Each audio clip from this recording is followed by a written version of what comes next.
이번 주 하나님의 말씀은 사도행전 4장 18절에서 21절까지의 말씀입니다. 신약 192쪽입니다.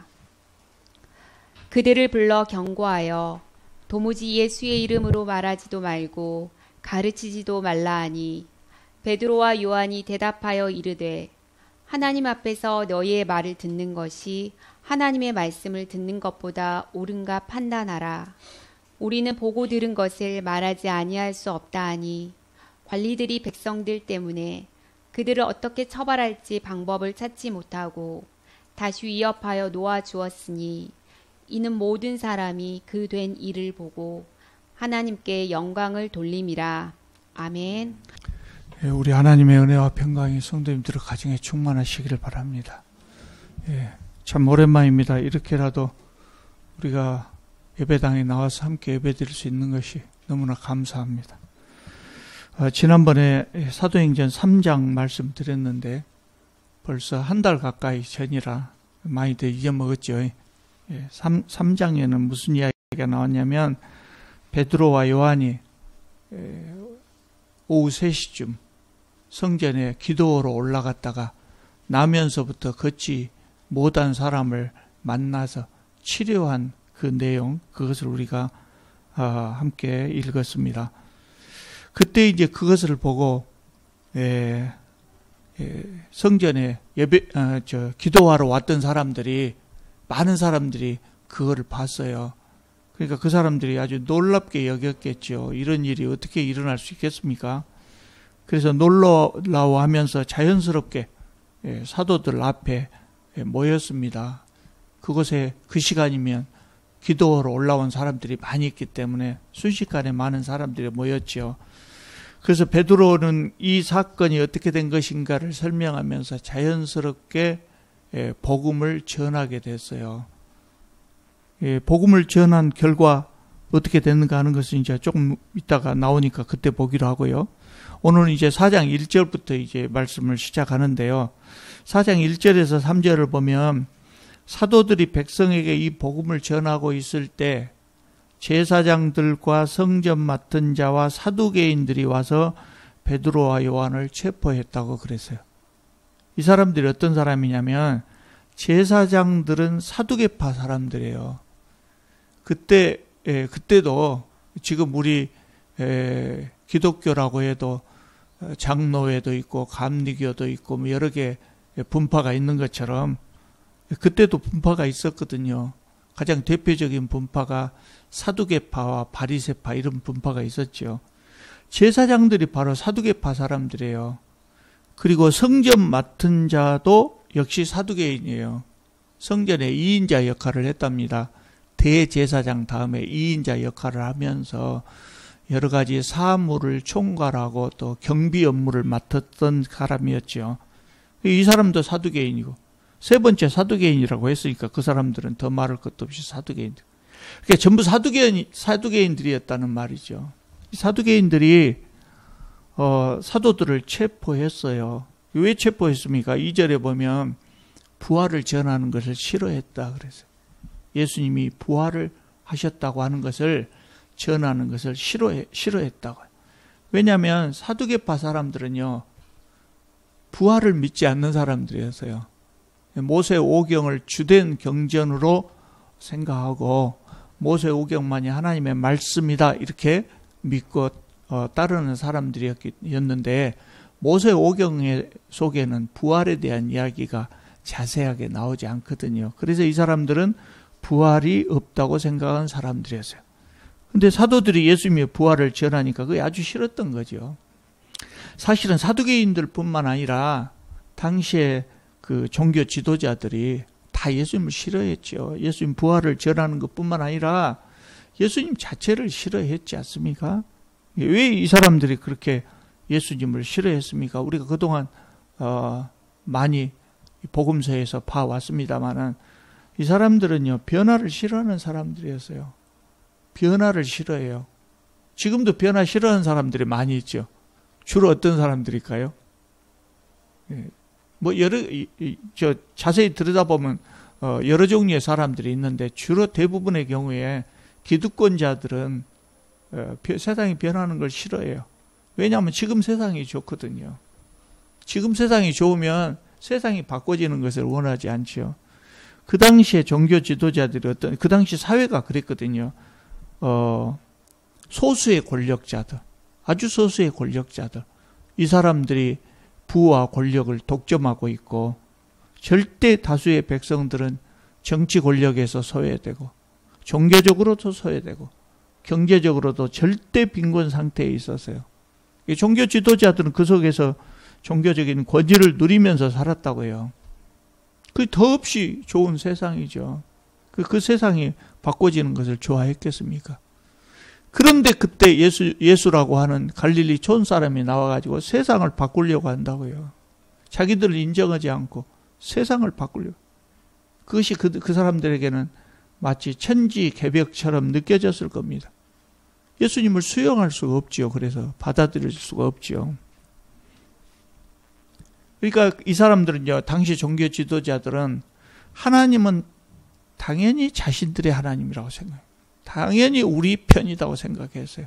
세상에 많은 사람들이 있지만 저것들은 다 죄인들이다. 다 죄인들. 하나님 말씀대로 살지 않기 때문에 다 죄인들이다. 그러니 하나님은 우리를 사랑하시고 우리 편이고, 하나님 나라의 중심은 당연히 우리가 돼요. 우리는 하나님 나라의 주류라고 생각했겠죠. 예수님은 그렇게 전하지 않았거든요. 하나님은 모든 사람들의 하나님이죠. 그들이 죄인이라고 생각했던 절대 다수의 가난하고 소외된 사람들, 그 사람들이 사실은 억압당하고 수탈당하는 사람들이거든요. 그 사람들의 하나님이라는 거예요. 부자와 권력자들의 것도 아니고, 그들과 야합하는 종교 지도자들 것도 아니고. 그러니까 여러분, 우리가 예수님을 믿을 때 예수님을 잘 알아야 돼요. 잘 모르고 믿는 사람들이 많거든요. 잘 모르고 믿는 사람들이 많아요. 예수님이 무엇을 전하셨을까? 그럴 때 예수님은 하나님 잘 믿고 죽어서 천국 가라, 이렇게 전했다고 생각하는 사람들 너무도 많아요. 그래서 열심히 예배당에 왔다 갔다 하면서 죽어서 천국 가고 살아서도 복 받고 이렇게 생각하거든요. 예수님의 가르침은 그것이 아니에요. 물론 하나님 잘 믿고 우리가 죽어서 하나님 앞에 가고 당연히 그것도 포함되지만, 그 세상을 바꾸시려고 한 거죠. 그렇게 절대 다수의 사람들이 소외되고 억눌리고 억압받는 세상, 그런 세상은 하나님 나라가 아니거든요. 하나님이 다스리는 세상일 수가 없지요. 그래서 그런 세상을 바꾸려고 한 거예요. 힘이 없어도 억눌리지 않고 배고프지 않는 세상을 만들려고 하신 거예요. 그것이 뭐예요? 하나님 나라라고요. 하나님 통치하시는 나라, 하나님 나라. 그리고 제자들에게 그런 나라를 확장하라는 사명을 주시고, 오늘 우리도 그 사명을 이어서 받은 거거든요. 그러니까 사두개인들을 비롯한 종교 지도자들, 이게 도저히 용납할 수 없는 거예요. 그걸 용납할 수 없는 거예요. 그 세상을 바꿔서 하나님 나라를 만든다고 하는 것은 결국 우리가 악이다는 이야기죠. 요새 말로 말하자면 우리가 적폐 세력이냐 그거예요. 지금도 기득권자들 그 이야기를 많이 하잖아요. 우리가 적폐 세력이냐. 적폐 세력이었거든요. 그 당시에도. 여러분, 우리가 세상에 살면서 부자가 되는 것, 명예를 얻는 것, 권력을 얻는 것, 복이죠? 복입니다. 예. 대답을 하신가 안 하신가 모르겠습니다. 마스크를 쓰고 있어요. 그러니도 우리 용몽동 성도들은 너무 점잖해갖고 의사 표현을 잘 안 하시는데, 복이거든요. 그러니까 우리가 돈 벌려고 하고 높은 자리에 올라가려고 하잖아요. 이것이 기독교에서 말하는 본질적인 복은 아니지만 그 복이에요. 왜 복입니까? 우리가 육신을 가지고 있기 때문에 우리가 세상을 살아가는데 이런 거 필요하다고요. 그 복이에요. 근데 문제는 뭐냐면 그거 잘못 사용하면 다쳐요. 자신을 해롭게 하거든요. 그래서 제가 늘 말씀드리지만, 제가 그 신명기를 깊게 연구하면서 느낀 거이 그거예요. 복과 화는 다르지 않다. 복과 화는 전혀 다른 것이 아니라 같은 것이더라고요. 복이라고 했던 것이지만 받아놓고 잘못 사용하면 자신의 해가 되고요. 벌이라고 생각하고 화라고 생각했던 것도 그 속에서 근신하고 다시 일어서려고 노력하고 하나님 말씀대로 다시 살려고 노력하면 그것이 오히려 복이 되더라는 거예요. 정치 권력도 그러고 재물도 그러거든요.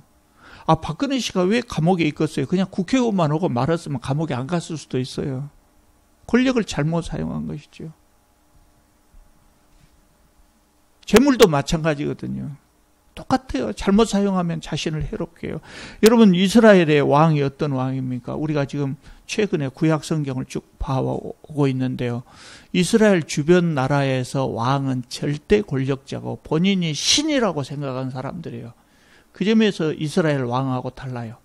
그러나 이스라엘의 왕은 본인이 절대자가 아니라 진정한 이스라엘의 왕은 하나님이고 자신은 세상에서 하나님을 대리해서 하나님의 일을 하는 대리 통치자, 하나님의 심부름꾼, 하나님의 머슴으로 생각했거든요. 이스라엘에서는 그랬거든요.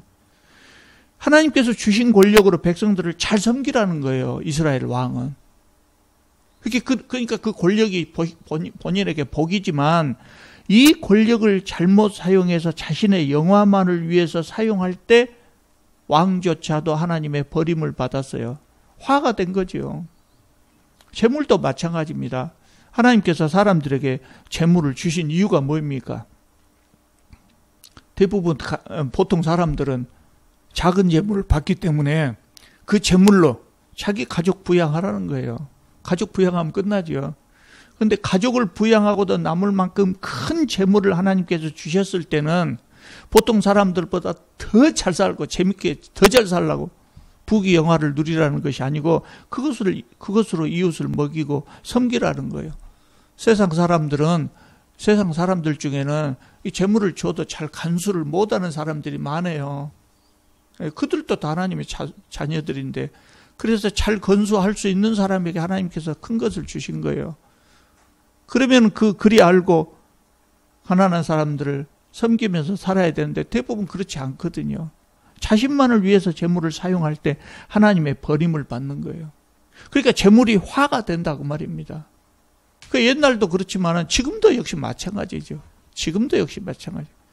권력자들이나 부자들, 안 믿는 사람은 말할 것도 없고 기독교인들 중에서도 심지어 목사들도 자기 자신을 위해서 사용하다가 망하는 사람들이 많이 있잖아요.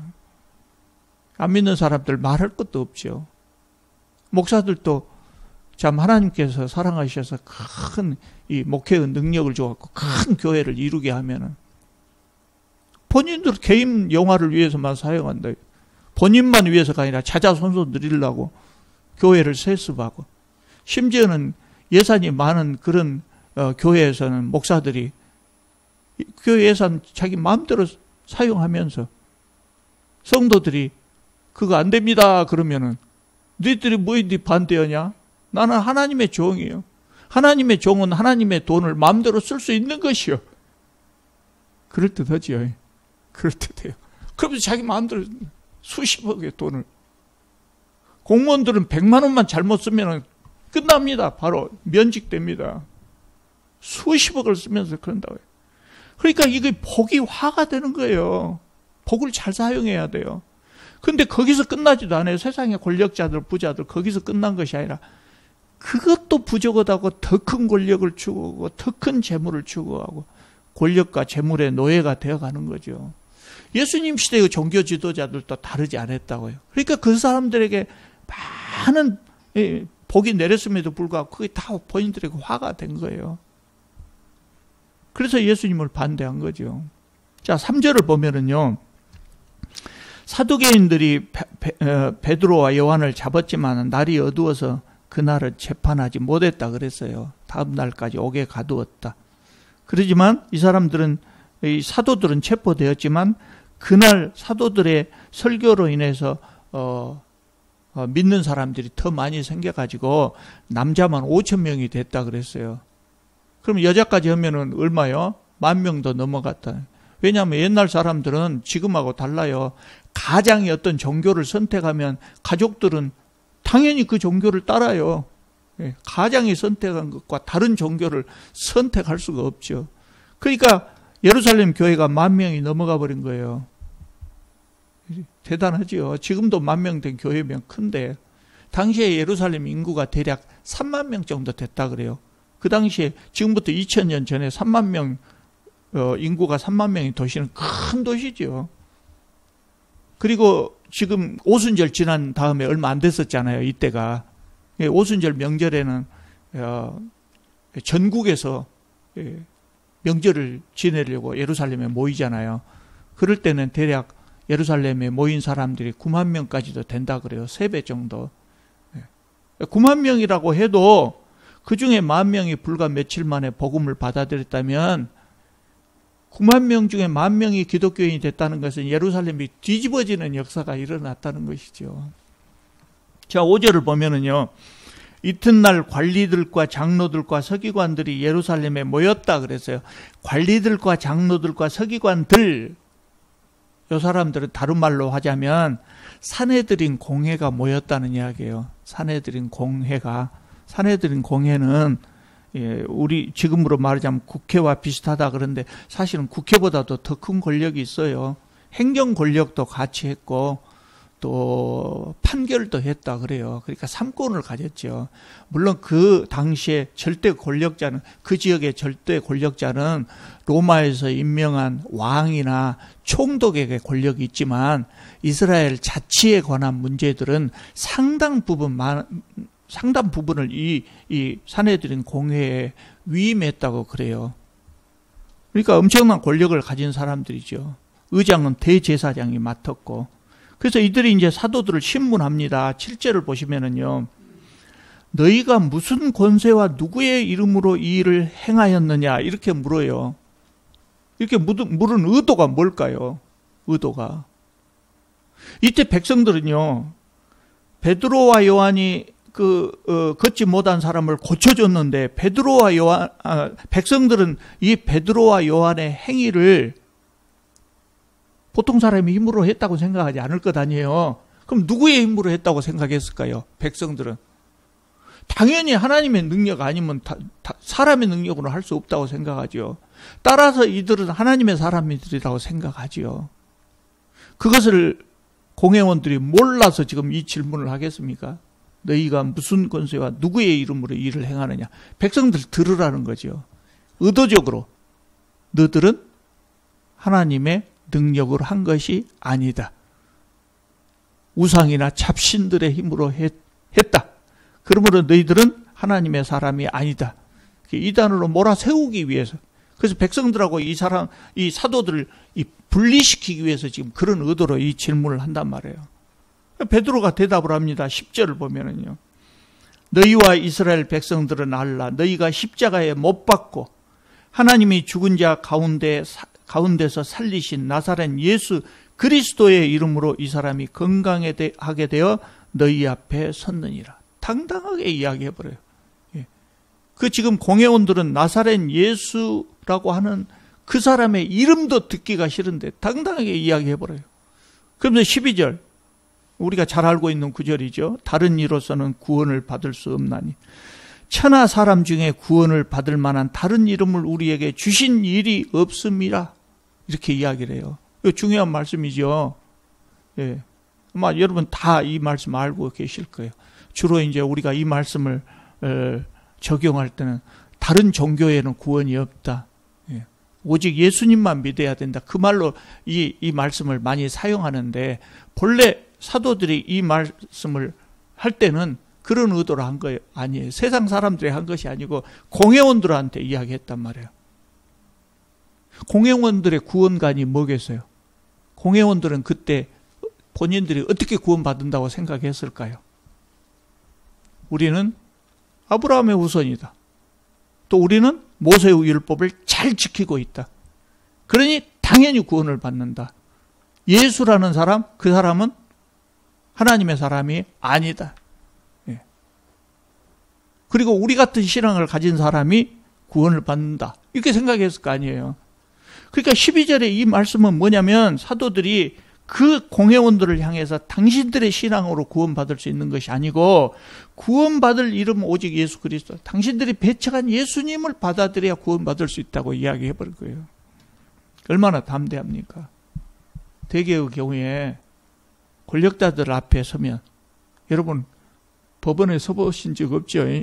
법원에 한 번도 재판장에 안 가셨기를 바랍니다. 덜덜 떨린다 그래요. 덜덜 떨려요. 그 전날 밤을 새워 연습해서 그 앞에 서도 다 까먹어요. 더듬거리고. 그러니까 써서 가지요. 그래서 변호사들을 데리고 가고 같이 가지요. 베드로는 조금도 주저앉고 담대하게 이야기했어요. 여러분, 베드로가 용기가 대단한 사람입니까? 아닙니까? 용기 있는 사람일까요? 아닐까요? 아니에요. 아니, 제가 보기에는 그래요. 보통 베드로는 용기 있는 사람이라고 생각하기가 쉬워요. 왜냐하면 예수께서 붙잡히시던 밤에 칼을 빼들어갖고 예수님 잡으러 온 사람, 말고라고 하는 사람 귀를 쳐버리잖아요. 그러니까 용기 있는 걸 생각하는데 제가 느끼기에는 충동적인 사람이었던 것 같아요. 용기는 별로 없었던 것 같아요. 그 증거가 뭐예요? 그리고 몇 시간 후에 예수님이 붙잡혀 갈 때 뒤에 절절절절 멀찌감치 따라가다가 3번이나 예수님 부인하죠. 그때 이 베드로에게 당신 나사렛 예수와 같이 있었죠? 이렇게 물어본 사람이 누구였어요? 지금 베드로 앞에 서 있는 공회원들처럼 권력을 가진 사람이 그렇게 물어봤다면 조금 쫄 수도 있어요. 우리말로 말해서 속된 말로 쫄 수도 있어. 근데 누가 물어봤어요? 지금 우리 성경에는 조그만 여종이라고 되어 있어요. 예. 옛날 성경이 조금 더 실감난 것 같아요. 작은 계집종이에요. 계집종이란 말이 별로 좋은 어감이 아니어서 여종이라고 이제 성경의 번역을 바꿨는데, 작은 여종이에요. 작은 여종이라고 하는 이 말 속에는 요거는 인간도 아니다고 하는 말이 3가지나 겹쳐 있어요. 첫째, 작은이에요. 어린아이는 옛날에 사람이 아니었어요. 여자 성도님들한테 죄송합니다만은 옛날에는 여자가 사람 대접을 못 받았어요. 사람 대접 못 받았어요. 근데 요 3가지나 겹쳐 있어. 그러니까 대단히 형편없는, 별것 아닌 사람이 물어봤다 이 말이에요. 이 사람은 나사렛 예수와 함께 있었도다. 그러니까 나는 그 사람 알지도 못한다고 부인했어요. 3번이나 부인했던 사람이에요. 근데 베드로가 지금 당당하게, 한 사람도 아니고 사내들인 공회 앞에서 당당하게 이 말을 해요. 어떻게 이렇게 대담한 사람이 됐을까요? 8절을 보면 뭐라고 되냐면 성령이 충만하여. 성령이 충만하여. 여러분, 우리도 성령 능력 받으면 이렇게 담대하게 일을 할 수 있다. 성령의 능력을 받으면, 그러니까 우리가 하나님의 일을 할 때는 성령의 능력을 받아야 해요. 성령의 능력을 받아야 합니다. 사실은 우리 모두가 성령의 능력을 받았어요. 성령이 오시고 그 다음에 따로 능력이 오시고 그것이 아니고 우리가 성령을 모시고 살면 우리 안에 성령의 능력이 있는 거예요. 다만 우리가 그 능력을 사용하기를 주저할 뿐이죠. 사용하면 되는데 사용을 못하지요. 믿음이 부족해서. 오늘 우리 시대에 예수께서 우리에게 주신 하나님의 일이 뭐입니까? 우리는 하나님의 일을 할 때 성령의 능력이 필요하거든요. 지금 우리 시대에 우리가 해야 될 하나님의 일이 뭡니까? 하나님 나라를 확장하라는 거예요. 이거 굉장히 어려운 일이에요. 마치 베드로가 그 공회원들 앞에 서는 것만큼 어려운 일이에요. 왜냐하면 우리가 사는 세상이 조직적으로 부패하고 타락해 있기 때문에 그 세상을 바꾸려고 하면 얼마나 힘들겠어요. 얼마나 힘들겠어요. 그래서 성령의 능력이 필요해요. 성령의 능력이라고 하는 것은 꼭 걷지 못한 사람을 일으키는 것처럼 이렇게 초자연적인 능력만이 아니고 부패한 세상 속에서 하나님 말씀 따라서 바르게 살면서 하나님 나라를 확장하는 것, 이게 굉장한 능력이 필요한 것이죠. 오늘 교회가 세상에 영향력이 없어요. 힘이 없어요. 그 이유는 베드로와 요한처럼 초자연적인 능력을 보여주지도 못하면서 도덕적인 깨끗함도 보여주지 못하기 때문이죠. 베드로는 그때 능력을 가졌었단 말이죠. 13절을 보면 베드로와 요한의 이 말을 듣고 공회원들이 대단히 놀려 기이 여겼다 그래요. 대단히 놀려. 베드로와 요한이 배운 사람이 아니거든요. 배운 사람이 아니에요. 그 당시에는, 지금은 이렇게 지나간 사람들이 저 사람이 많이 배웠냐 못 배웠냐, 우리가 쉬운 말로 표현하자면 가방끈이 기냐 짧냐 모르죠. 근데 그 당시에는 그렇게 공부를 많이 한 사람은 몇 명 되지 않으니까 대부분 다 안단 말이에요. 동네에 다 소문이 나요. 이 사람들은 배운 사람이 아니고 저기 갈릴리 촌 사람들인단 말이에요. 근데 이렇게 이야기하는 것을 보고 기이 여겼다 그랬어요. 기이 여겼다. 이단으로 몰려고 했는데 안 되는 거예요.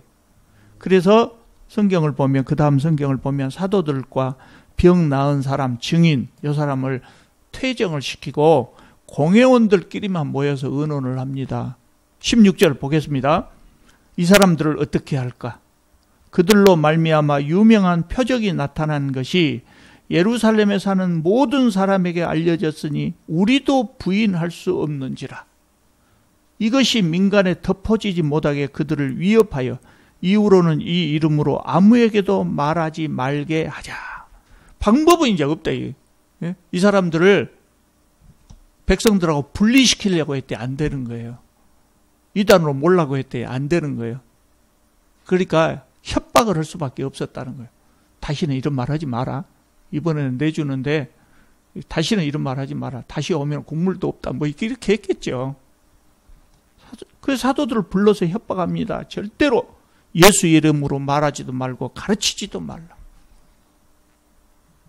그러니까 베드로와 요한이 이렇게 대답합니다. 이거 중요한 말씀이니까 우리 한번 같이 읽어보십시다.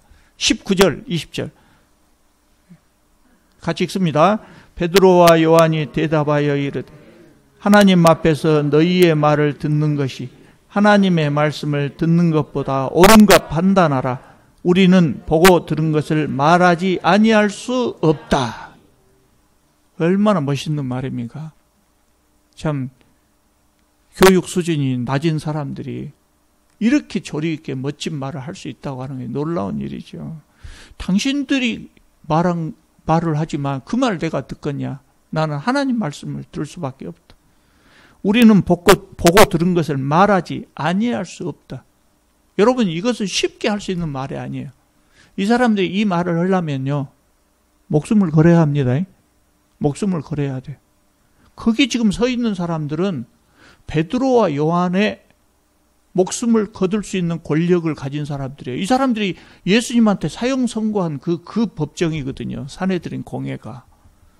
그게 무서운 사람들이에요. 또 종교적으로도 세상 사람들이 볼 때 이 사람들은 하나님을 대신한다고 믿는 사람들이에요. 그러니까 그 앞에서 함부로 그들에게 저항하는 말을 함부로 할 수 있겠어요? 목숨을 걸어야 하는 일. 사회에서 매장될 것을 각오하고 해야만 할 수 있는 이야기예요. 당당히 거부하거든요.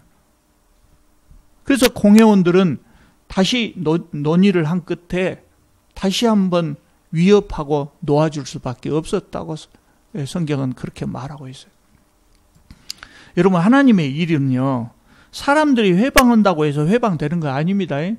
하나님이 하시는 일, 하나님이 이루어 가시는 구원의 역사는 세상 사람들이 아무리 방해한다고 해도 방해되는 것이 아니에요. 하나님은 오히려 그것을 선하게 이용해서 더 하나님의 구원 역사를 더 잘 이루어 가신다고요. 그러니까 이 종교 지도자들은 복음 전파를 방해하려고 사도들을 법정에 세웠지만 결국 그것은 사도들로 하여금 공식적으로 복음을 전할 수 있는 기회를 한 번 더 줄 뿐이었어요. 방해한다고 해서 방해되는 거 아니에요. 또 이 사도들은 공회의 협박 앞에서 오히려 담대한 믿음을 보였잖아요. 진정한 신앙이라고 하는 것은 박해 속에서 더욱 빛이 나는 것이죠. 여러분, 우리 시대에는 신앙으로 인해서 어려움 당할 일은 별로 없어요. 그렇잖아요. 우리가 신앙으로 지금 어려움 당할 일은 뭐 있어요? 예수 믿는다고 박해당할 일은 없어요. 그러나 이번 코로나처럼 어려움에 처할 수는 있어요. 우리 분명히 알아야 됩니다. 하나님을 믿는 사람은 절대 어려움에 처하지 않는다. 그 잘못된 신앙입니다. 내가 이거 얼마 전에 그 TV 뉴스에서 봤어요. 미국의 코로나가 심각해지기 시작할 때, 그때도 미국에서도 예배 드리지 말아 했거든요. 사회적 거리를 두기를 실천하기 위해서 예배 드리지 마라. 그랬는데 예배 드린 데가 있었어요.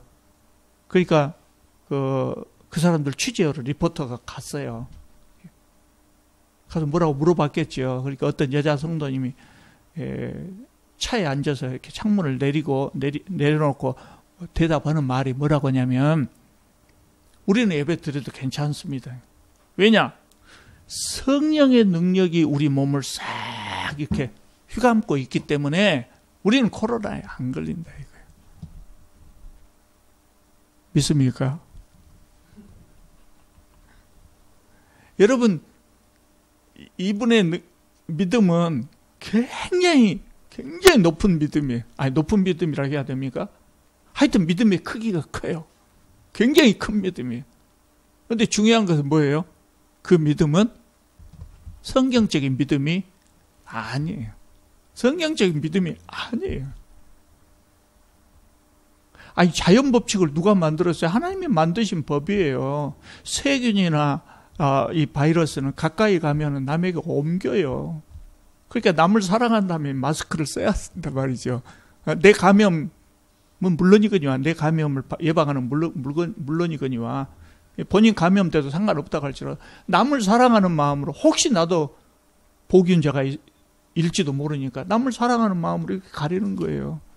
그러니까 마스크 쓰고 예배 드리는 것이 참 저도 평생에 처음 경험한 일이지만 대단히 성경적이다고요. 목사는, 성경학자들은 이 말씀 속에 하나님의 뜻을 연구하는 사람들이에요. 그런데 과학자들은 이 자연 속에서 하나님의 뜻을 찾아내는 사람들이에요. 자연 법칙도 하나님이 만드신 거거든요. 그러니까 그런 믿음은 좋은 믿음이 아니다 그 말이죠. 그러니까 하나님을 믿는 백성들도 코로나 걸릴 수 있죠. 바이러스에 감염될 수 있죠. 하나님의 백성들도, 하나님께서는 하나님의 백성들이 어려움에 처하는 것을 절대로 그러지 못하게 하시는 것이 아니라 그거를 허용하시기도 해요. 시편 23편에 보면 다윗이 이런 시를 쓰지요. 내가 사망의 음침한 골짜기를 다닐지라도. 그렇게 해요. 다윗은 하나님을 잘 믿었기 때문에 나는 절대, 아까 그 여자 성도님처럼 나는 절대로 어려움에 처하지 않는다. 이렇게 말하지 않아요. 바울이 얼마나 고생했습니까? 사울이 죽이려고 하니까 도망다니면 얼마나 고생했습니까? 그것이 사망의 음침한 골짜기를 다닐지라도. 하나님께서는 하나님 백성들을 어려움에 처하게 하시기도 해요. 그런데 우리가 두려워할 필요가 없는 것이 뭐예요? 다윗이 그 다음에 뭐예요? 사망의 음침한 골짜기를 갈지라도 해를 두려워하지 않는다. 왜? 여호와 하나님의 막대기와 지팡이가 나를 안위하시나이다 그랬어요. 그러니까 하나님께서는 우리가 어려움에 처하는 것을 허용하시기도 하지만 그럴 때 우리를 혼자 있게 하지 않으시고 하나님도 그것에 우리와 같이 계셔 주시대. 심지어는 우리가 하나님의 벌을 받은 그 자리에 가 있을지라도 하나님께서는 우리와 함께 하시고 이길 힘을 주신다는 거예요. 그러므로 두려워할 필요가 전혀 없다는 거죠. 오늘 말씀에 나온 사도들처럼 우리도 성령의 능력으로 담대한 일꾼들, 세상을 바꾸는 담대한 일꾼들이 다 되시기를 바랍니다. 기도드리겠습니다. 거룩하신 우리 하나님, 주님께서 저희들에게 능력을 주시고 또 믿음을 주셨지만 저희들은 믿음이 부족하여 그것을 다 사용하지 못하고 있습니다. 우리 주님께서 저희들에게 주신 사명 잘 감당하지 못하고 있습니다. 주님, 오늘 말씀에 나온 사도들처럼 이 사도들을 본받아서 우리들도 성령의 능력으로 병든 세상 치료하고 또 잘못된 역사를 고쳐나가는 능력 있는 주님의 종들이 되게 하여 주옵소서. 예수님의 이름으로 기도드립니다. 아멘.